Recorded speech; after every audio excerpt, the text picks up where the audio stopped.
Welcome to Pindar Poetry. We hope you learned something new. You start by getting the Mazda ready. Put ignition to on and wake the display. Once done, confirm the navigation maps are loaded, the system won't route without them, and choose your input method, the commander knob for most CX-5 trims or the touchscreen on later models. Make sure your destination mode is set to navigation, not phone or media, because that changes menus. Now, rotate the knob or tap navigation to open the destination entry screen and prepare to enter an address or saved waypoint. You now enter the destination.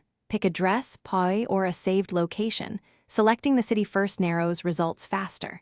Use the commander knob to scroll letters or touch the keyboard if available and confirm numbers exactly. A wrong digit sends you somewhere else.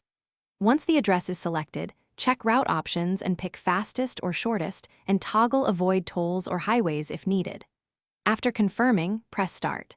The system calculates, displays estimated time and distance, and begins turn by. You follow the voice prompts and map arrows, obey instructions, and trust the recalculation when you miss a turn.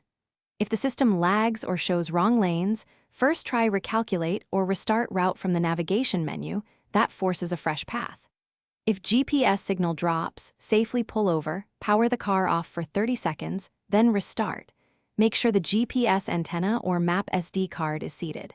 If problems persist, update maps or see dealer for antenna diagnostics. Thanks for watching. Consider subscribing if we helped you.